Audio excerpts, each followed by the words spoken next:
Barbados has a strong political framework, wide-ranging infrastructure, and a literacy rate of 99%. The individual usage of new technologies is high, so the government must ensure it creates an enabling environment for the effective use of ICTs. I would really like to see the governments working together to create a seamless Caribbean and harmonized policies and legislation and regulations across the region. And I would like to know that, we could go from one country to the next with a single domestic space, even a rate for service. These are the sort of things that I think the governments can do. This is not an event. It's an initiative. It's an initiative that's designed to plant seeds that the responsibility to grow them and to bring them to fruition lies within the country. And it lies within partners who have a vested interest in working together to see national development that can be connected to the wider issue of regional development. We have tried to put in place some venture capital funds for entrepreneurs. We have put in place some grant funds for very small entrepreneurs so that we can help them get over some of the hurdles that they have when they're setting up business. If you create an environment where people have the liberty to go in and experiment, to go in and try out their ideas, to go in and actually build them out into actual realizable products and services and solutions, then you're going to see more creative expression. Now, how do you get to those facilities?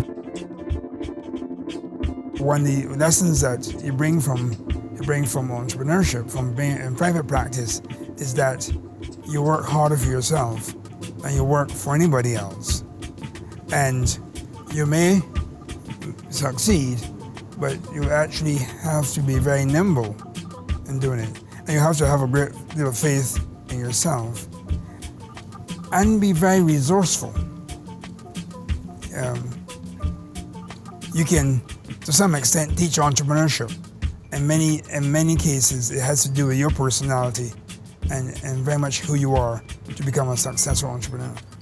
There is a tremendous phobia in the public sector towards change on the whole. And the only way that I think it can really be effectively done in terms of converting the mindset of the persons to adopt more ICTs is by incentivizing the whole notion of using ICTs. I think the pressure is at the level of the businesses and the government to be able to do things fast enough and do them well enough that people, and to satisfy the demand that people have got. So I don't think there's going to be an issue with people accepting it. The issue is how quickly can we roll it out and roll it out safely. Here in Barbados, we have embarked upon a national initiative for service excellence. And that program, in my opinion, if replicated in the field of ICTs, can be very effective in bringing about this type of change.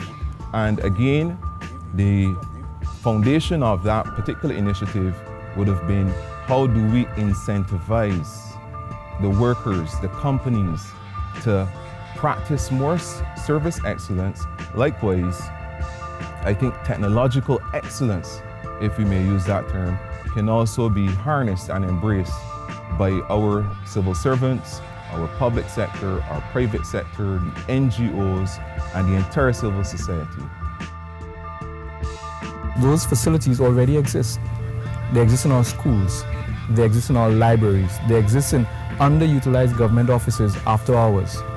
They exist in connected corporate environments where, if there was a sincere desire to foster, to facilitate, to encourage, to enable youth development and creativity, then we have the capacity. It doesn't need a grant, we don't need to wait on a loan, we just need to use what we already have in our hands. What we need in the public sector predominantly would be strong leadership.